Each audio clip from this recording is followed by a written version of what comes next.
Welcome to Refirement Life, the podcast for anyone navigating life transitions or planning to make life transitions to ensure your next years are your best years. Listen in for insightful, generous, and sometimes humorous conversation. It's time to get fired up with Christine Zamuda and Muge Wood, your hosts for this latest episode of Refirement Life. Today we're going to be talking about unusual Thanksgiving traditions and preferences. So as we think about this, it is around the time of Thanksgiving here in the United States, and this holiday has long been associated with feast, family gatherings, but there are some things that have been a little bit unusual and things that I learned in researching for this episode that might be surprising to our listeners. Today, we're going to touch upon some of the more common preferences, get Muge's take on Thanksgiving and what her experience is, and then learn a little bit more about some of the lesser known Thanksgiving traditions. I can speak today. So before we dive in, any reflections, Muge, from last week?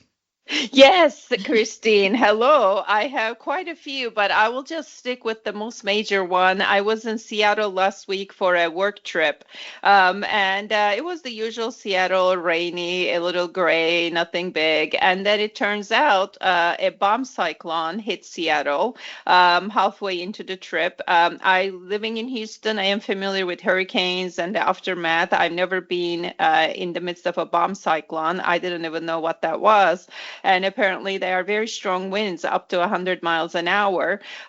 So much like Houston, the power is above the ground. So what that did is knock down the power, dark outages. So it wreaked a havoc on everything. So it was stressful. I was a little bit luckier. The hotel kept the power, but many people were impacted for days. The trees blocked the street. So I just couldn't believe. I did not think Seattle was prone to that kind of thing. Apparently, it was the strongest one since 2006. So we navigated.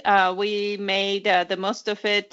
You know how crisis brings people together. So so we survived it. But I just couldn't believe I was in the midst of a bomb cyclone, and I love saying it: bomb cyclone, bomb cyclone. So I feel like a survivor now. But I'll tell you, returning to Houston last Friday was a real treat, and I really embraced the sun and the humidity like never before. I'm like, yeah, this is my kind of place. I bet that was crazy. And is the cyclone, is it just more wind, less rain? Is that the big difference? Because hurricane winds could be 100, 120 miles. Right. Right. So this is apparently winds up to 100 miles an hour. It's swift. It develops and leaves rapidly, and it's more about the wind and rain. Yes. So there's really no flooding. It's more the rain. It's more the wind. Interesting. Yeah. I've been watching some of our friends on LinkedIn, and a couple of friends still, I think as of 2 days ago, were still without power. Like it's still, that area is still recovering. Yes, it's still recovering. It is about 700,000 people who got impacted, a lot of wooded areas. People got trapped in their homes. It was really rough, and schools closed, and people were saying their kids went back to school yesterday, but the outage still continued, so they had to go back home. So big impact. Wow. Well, glad you're home safe. Yes, very glad. I'm like, what is this? The weather conditions. Yeah. Mother Nature's no joke sometimes. She just unleashes. No, and you feel quite helpless given all the technology you have. When nature decides to act up, you just have to take shelter and survive. Yep, that's right. Totally. How about you, Christine? How was your week since the last episode? It was good. It was good. I was also on a business trip. I visited South Carolina. I've been working with the organization, The Ideal Life, on their coaching services, and we recorded a course. So it was the first time that I had been in front of the cameras in a while. And as you know, that's a whole different experience than just speaking here on a podcast or speaking to a group of people, which I really enjoy doing. I will be very thankful for our editor. And we will embrace all the blooper reels. But it was very fun, I have to say. The course is called Leading with Purpose, and it will be out, I'm assuming in the next couple of weeks. But essentially, it's kind of a leadership tune-up course where leaders can learn a little bit about growth mindset coaching. They can learn how they're doing across the areas of helping employees with purpose and value alignment, and then also, of course, business strategy and execution. So it was real fun to do. Looking forward to releasing the course, and it was just a good experience. And I was fortunately in a very sunny South Carolina, actually stayed about 15 minutes away from Charleston, stayed at the beach this time, and it was just wonderfully relaxing and beautiful. Oh, wow. That's amazing. And you're right. There's definitely different degree of engagement. And I guess how we show up, depending on, is it podcast, is it video, is it in person, the different modes evoke different types of, some maybe healthy anxiety and how we show up. So I'm sure it was fabulous. I'm looking forward to it. Yeah. It was something. I mean, when you get through like a whole take and then you say one thing at the end and you're like, God, I was so close. I know.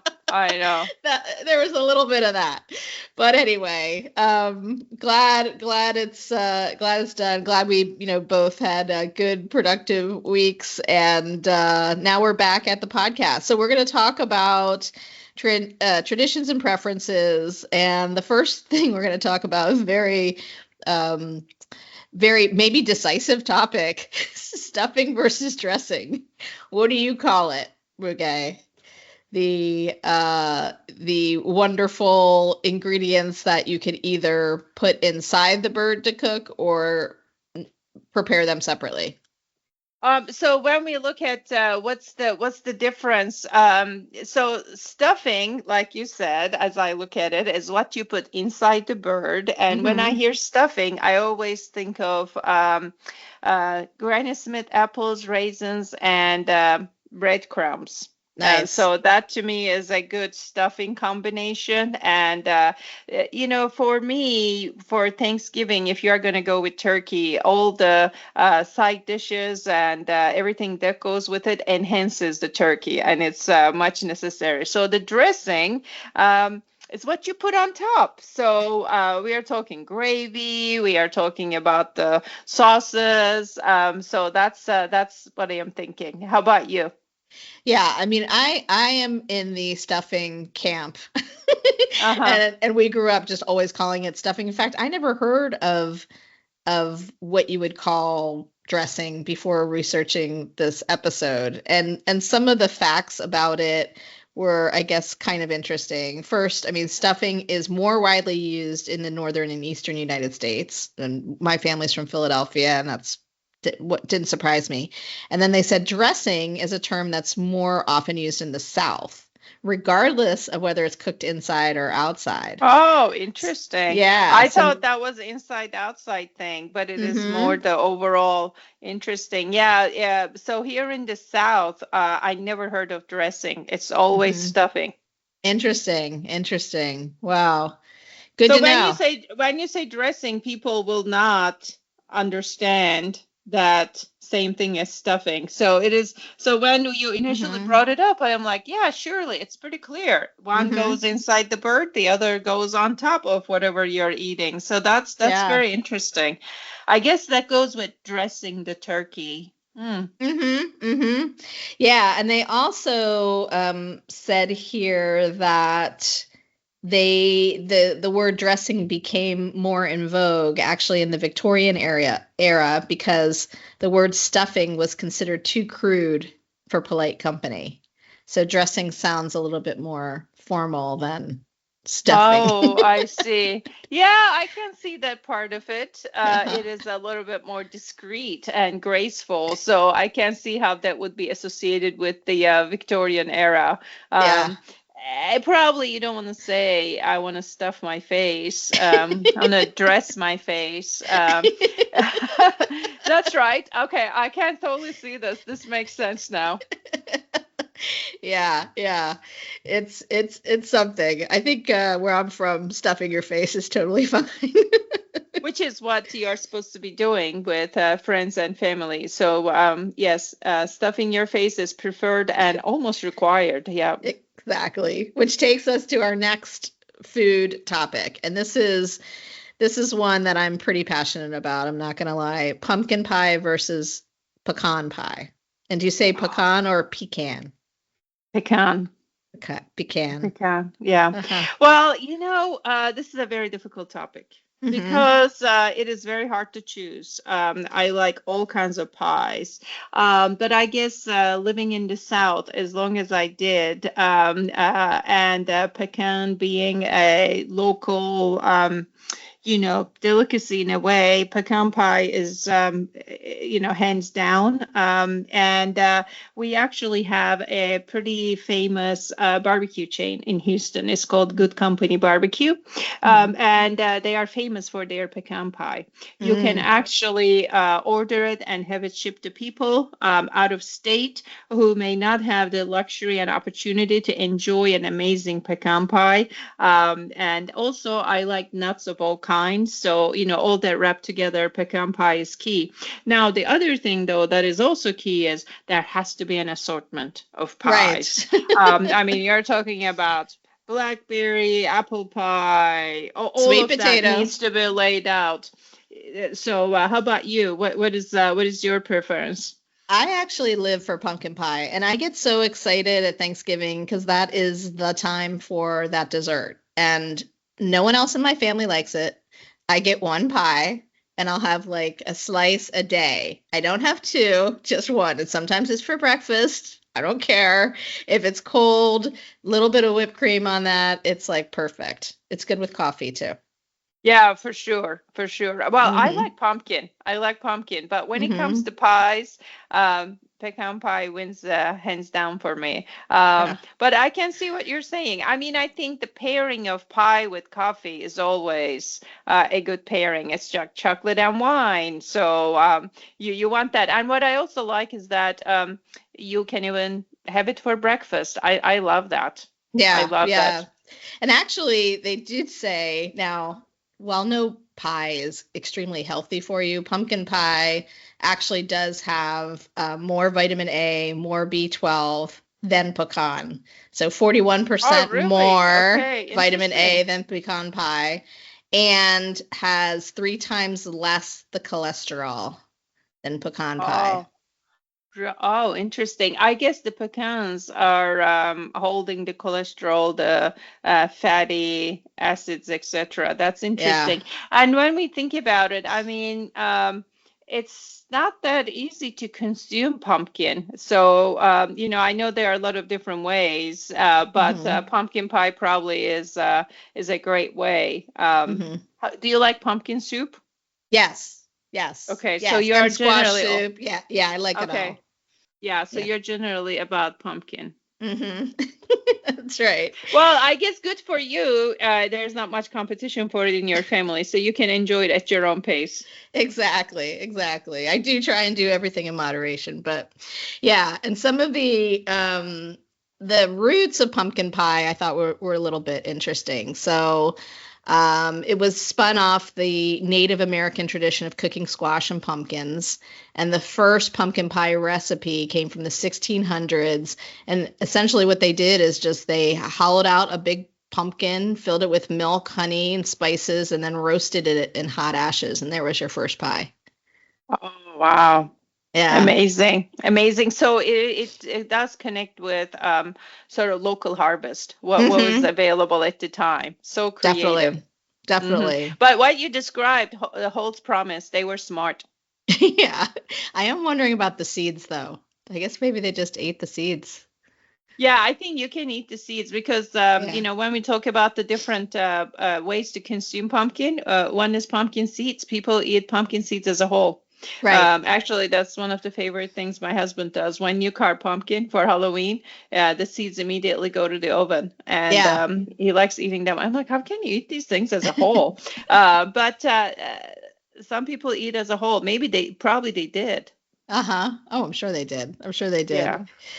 So then pumpkin pie joins the big, Thanksgiving lineup of things to eat. And then I learned about the woman who actually made Thanksgiving officially a recognized holiday, and her name was Sarah Josepha Hale. And I've never come across her name until researching for this episode. And a couple things she did. So this was a woman who didn't give up. She actually wrote several presidents about this Thanksgiving holiday that she wanted to instate. Zachary Taylor, Millard Fillmore, Franklin Pierce, James Buchanan, and finally Abraham Lincoln was the president who actually acknowledged the request and put it into play. And this holiday actually was considered a unifying day after the stress of the Civil War. And I'm always thinking about the Pilgrims, right? That's the story we always hear, but to have it a national holiday. Pilgrims. I see. Okay. Yeah. But to have it a national holiday. Yeah, I've always think about the Pilgrims, right? This is their first harvest. They came on Mayflower. That is the story. So it's interesting for it to be recognized as national holiday. Well, let me tell you, we owe her big. We do. We always get like a nice long weekend. It must have been like a pretty fascinating woman because she didn't stop there. She founded Vassar College. She is credited for writing the nursery rhyme, Mary Had a Little Lamb. And she also was a big advocate for getting women equality in the workforce, like way back when. So this was someone I think would have been fun to sit down and have coffee with. That's incredible. It's hard to have the kind of accomplishments. I mean, she sounds extremely creative and community mindful. And I learned persistent. A lot in this conversation. I had no idea who inspired down road Mary Had a Little Lamb. Now you got it in my head. I'm going to be singing that as I eat the pecan pie on Thanksgiving Day. That's amazing. We owe her big. Seriously, it's just so difficult to have a declaration of holiday that brings people together, where actually you have permission to stop doing what you're doing and take a breath. So that's a real gift. Totally. So let's go on to the next one, the next food challenge: turkey versus ham. What's your choice? Well, I was reading the outline that you put together, Christine, which is amazing. And I'm going to say neither. In our family, I know this can be very distressing for people who respect tradition, but, neither. I like a turkey and ham sandwich. For sure. But for Thanksgiving, actually, we prefer duck. Oh, interesting. That must be fun. We prefer duck, and this in our family goes back to a bit of a tradition when it was just Brad and I as a couple. We did not at times do big Thanksgiving. We went to our favorite restaurant here in Houston, and they make amazing duck with plum sauce and baby bok choy and soup, and that was a wonderful experience. So we tend to repeat that with our kids. And especially our older one likes it. That's a special thing that we don't do very much, but it is associated with Thanksgiving for us. And when I described this at work many years ago, some people were seriously distressed. They're like, you must have turkey. What are you doing? I'm like, I know, but it's just duck tastes better. To us, it does. Yeah. Well, it's cool that you have your own family tradition too. And I could see how if you're not serving like a million people, which is my side of the family, and actually my side is big. We do Christmas with them, but Paul's side is even bigger, and we do Thanksgiving with them. And we have usually 4 turkeys. Wow, that's because there's so many people. There's like, at least 40 people. That's a lot. And we'll do, my nephews will do 2 in the fryer. So they are always like surprising us with the flavor of the turkey. In Maryland, Old Bay is a really popular spice that people use on crabs. So they'll do an Old Bay turkey. They might do a lemon pepper or something else. And then the 2 traditional ones will be, cooked in the oven all day. Wow, amazing, amazing. I think it's the festivity associated with the preparation is also incredible. A few years ago, a friend invited us for deep fried turkey post Thanksgiving just so we could experience it. That was an experience. That was a good one. But it's just interesting, so many different ways to cook and eat turkey. Now, the years that we cooked, I mean, that's one big bird. Like it feels endless unless you have a crowd. You are making turkey sandwiches, turkey soup for quite some time. It is a big bird. Yes. And I forgot to mention, Christine, I think it's almost once a year I do get the pun, oh, do you eat turkey in Turkey? Given I am from Turkey. So I am like, no, not really, but thank you for asking. Do they probably don't celebrate Thanksgiving in Turkey, do they? No, they don't celebrate Thanksgiving in Turkey. So in Turkey, turkey is actually more a New Year's Eve dish. Like people eat turkey as a special, like ham maybe here, but it's typically a New Year's Eve celebration dish, and they cook in different ways. But yeah, that's right. So how about you? It looks like you are going with turkey versus ham competition. Have to go with turkey. It just, I don't know, the holiday itself just brings back, really good memories, especially when my dad was alive. Like he loved that holiday and loved to like watch football and would blame the nap on the turkey, the tryptophan and everything else. But it's just, it's a good coming home, everybody together kind of thing. And the smell too, just the smell of turkey is just, I associate that with the holiday. Yeah, absolutely. I think the togetherness is what makes it special for me, and I think for my husband a little bit too. It's about parade. So we love the Macy's Thanksgiving Parade, and we have to watch it in its entirety. And what are the floats? And and this year there will be Minnie Mouse added to the lineup. So that will be interesting to see and experience the college bands. Yeah. So I love that side of it, and I think it's a bit of a nice kickoff to the holiday season as well. And then of course everything that follows. The floodgates open for lighting, decorations, shopping, all of that, and of course the college football that follows for the weekend, and the football itself. I mean, it's just such a great time of togetherness. I look forward to it very much. Yeah. Well, I'm glad you cracked the door open on traditions, the Macy's parade. Something that would be pretty fun to see in person. I've never seen that, but just the size of those floats would be pretty interesting, I think. But yeah, I think so. I have not seen it in person. We have went to Mummers Parade in Philadelphia for New Year's. You may have gone to that. It was very cold, so you have to have some stamina and persistence for these parades. But we have some friends in New York City who live in New York City. They took part in the parade, Thanksgiving parade, and they were part of the Snoopy to hold it and walk with it. They got interviewed. So there's a whole process apparently to be invited to be on a float or part of a float in this parade.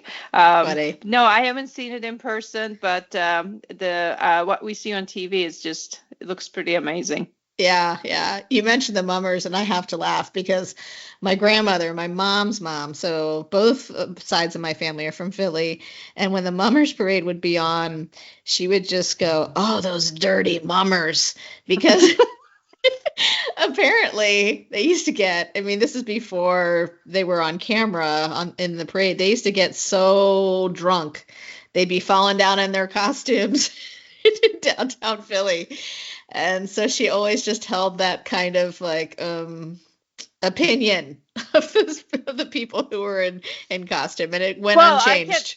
I can see that because it was getting so cold, and you keep ducking into the nearby bar to take shelter, recover, and then Totally. go back out again. So I can see how they could eventually get into a good dose of consumption there. That's right. So yes, that's right. That's right. Well, let's put that on the list. Participation in Thanksgiving parade. So I've Yes. got one question. What is appropriate time, or the time you choose for Thanksgiving meal? Oh, that's a good question. So, I think it varies, and I've done on both sides. My family is probably more traditional that they'll sit down at like we'll do probably apps and drinks at 5, and then we probably sit down around 7. Mm-hmm. My other side of the family with Paul, we would always start earlier. So we'd start at like 1 o'clock, and then it Mm. goes till 10 o'clock, Oh, wow. just sitting Okay. and watching TV. And some of that I think was, well, I know my mother-in-law used to work nights, so we always started earlier so that she could be with us. Right, right. It's just that it's quite a range, and I Hmm. think it depends on your routines. So in our household, it is definitely dinner time or Hmm. later time of the day because we have to have breakfast, Hmm. and then some time has to pass after breakfast, and you are not going to have breakfast that early. Hmm. So we are talking 6 o'clock, 7 o'clock. But then you kick it off with, light bites and football and etc. So yeah. Yeah, There's a that's range. nice. That's nice. All right, so some other traditions that I think should be soon to have. I actually think this one has already happened, that the turkeys have been pardoned by the president. Right, right. That's probably so. Lucky turkeys there. Yeah, which I love that tradition. I think it's just cute and fun. Apparently George W. Bush made this official, although some other presidents had done it before, but then he kind of locked it into the calendar for everyone to look forward to. I think Abraham Lincoln was the first who started it, and actually it was his son who begged him to spare a turkey's life. How cute is that? Oh, that's very cute. Yeah, yeah. So that's one tradition that's a little bit offbeat. The other one that was one I didn't know much about was in the 1920s and 1940s, there was Ragamuffin Day. And this was similar to Halloween a bit. Thanksgiving morning, children dressed in ragged clothes or costumes and went door to door asking anything for Thanksgiving. And then I guess the tradition emerged in the early 20th century in some urban areas, especially New York City, but it basically eventually disappeared when Halloween became more prominent. Oh, I see. Very interesting. Hmm. Okay. Yes, Ragamuffin Day. Who knew? And then another way of celebrating back in the 19th and 20th centuries was by using mask. So again, a little bit different way of celebrating Thanksgiving, but this is likely where your parades came from. People wore masks, Right. they went through the streets parading, and these masks were typically homemade and essentially, was basically like throwing a little local carnival. It's interesting. It seems to tie off with the parade and a little bit Hmm. of Halloween touch to it as well. Hmm. Yeah, very interesting. I like the Ragamuffin Day. Yeah. Can you Never imagine? heard of that. No, it's No. it's interesting, and it is that period prior to World War II, in between. It looks like World War One, World War II, and maybe it was a bit of necessity as well. Yeah, bringing people together and just trying to Right. create some Lift the joy. spirits. Yep, that's right. Yes, yes. All right, here's another one. Have you ever participated in frozen turkey bowling?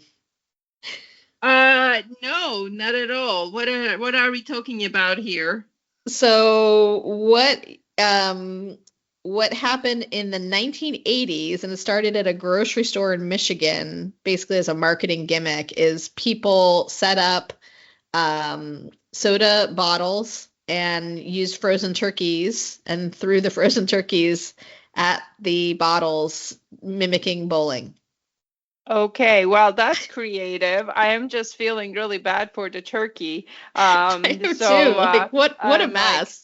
yeah, what a mess. Why would you do that? Poor turkey. At the same time, it does create a bit of a temptation. I'm like, I'm kind of inclined to try it to see how it goes, even though I've never seen that enacted. So that may have to be a special occasion. So you are not arrested or anything like that for public disruption. Um, Yeah. And think wow. about it. I mean, there's no holes in the turkey, so you're holding I this know. turkey. And Yeah. turkey is not particularly round either. So No. you're talking about a turkey hurled all over the place. Um, so I guess maybe it's fair to say this is a cold weather tradition. Yeah, yeah. My guess is, yeah, outside in the snow. Yeah. I guess I don't know. We need to find some things for our friends in Michigan to do.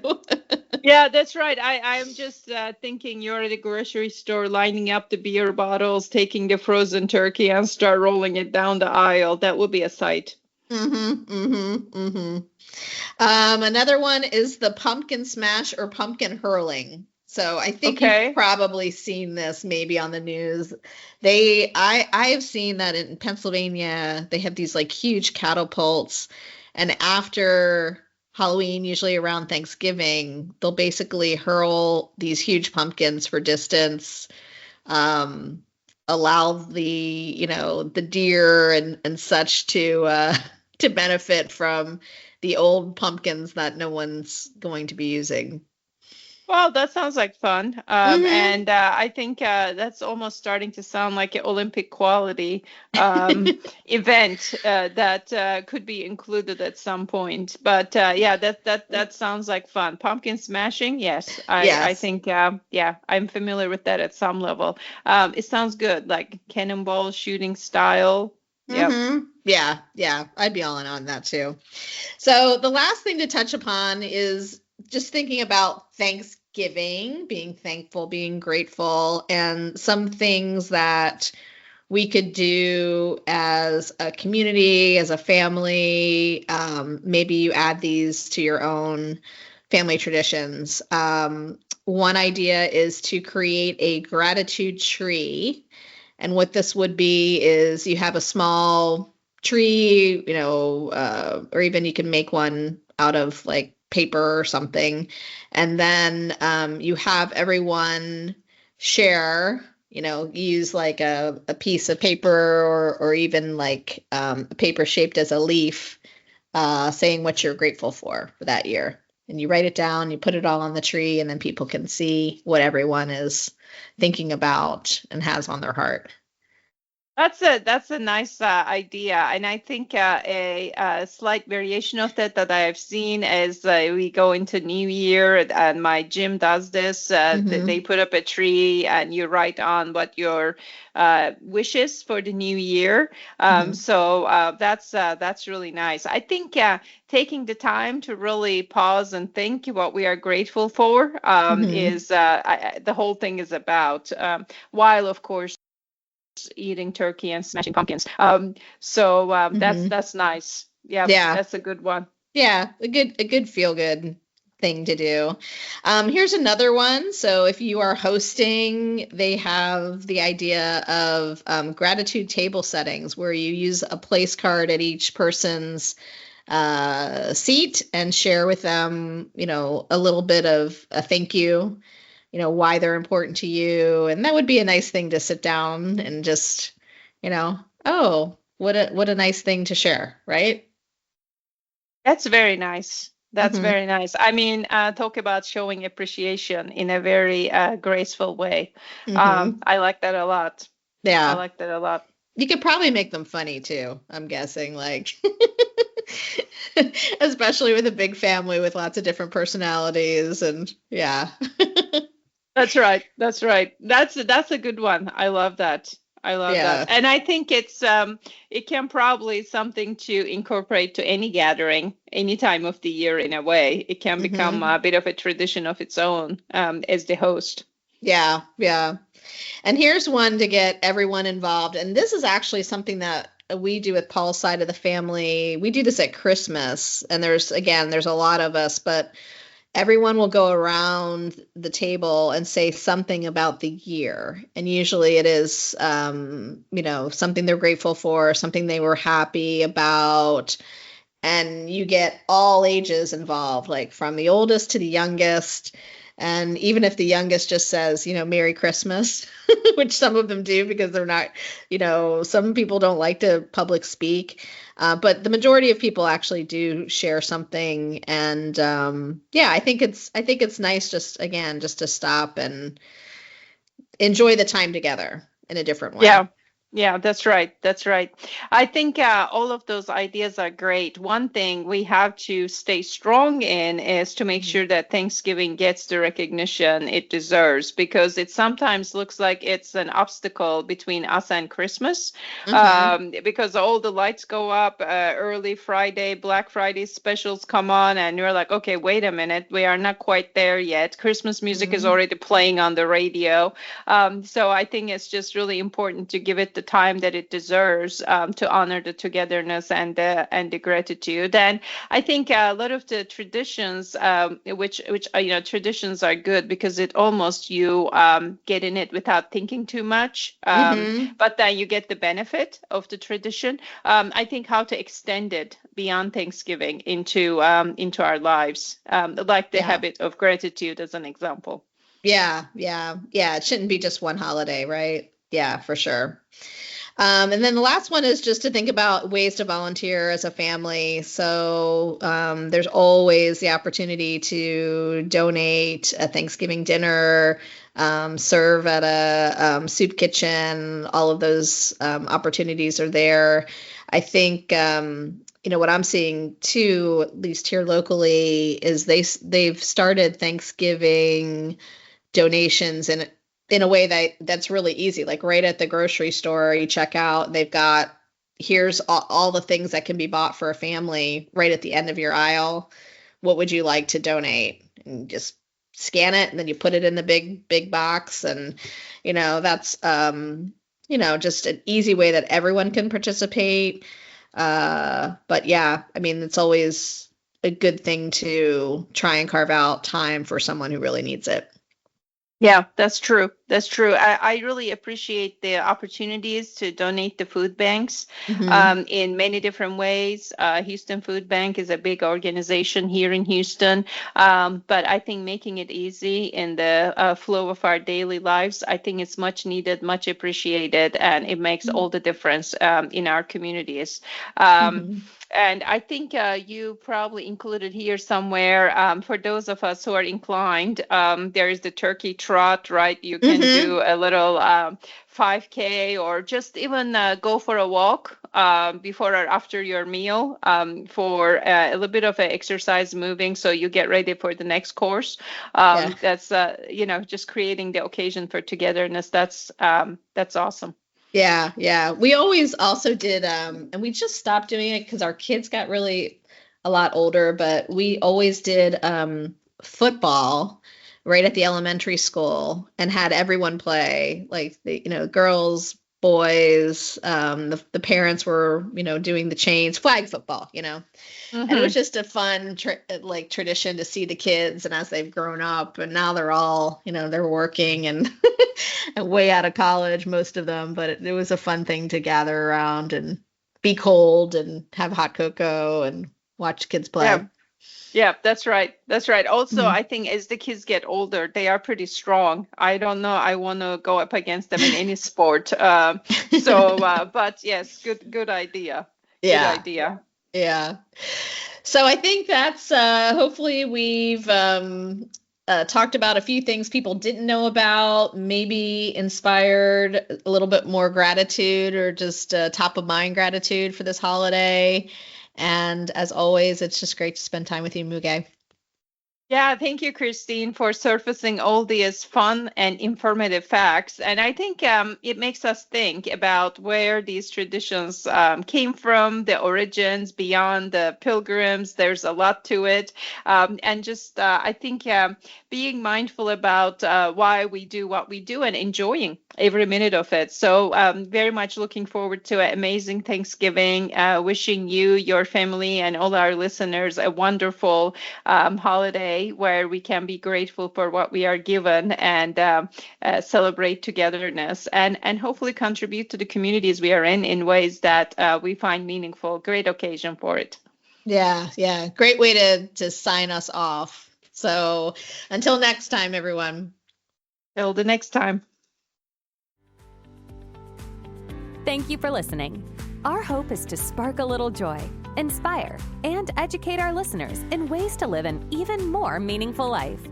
If you have reactions to share from what you've heard, please visit our website, refirement.life, to leave a voice message. You may even be featured in a future episode. To keep in touch, subscribe to our podcast, Refirement Life, using the podcast player of your choice. Always remember, you are never too old to set a new goal or to dream a new dream. Thanks again for joining us on this episode. Until next time.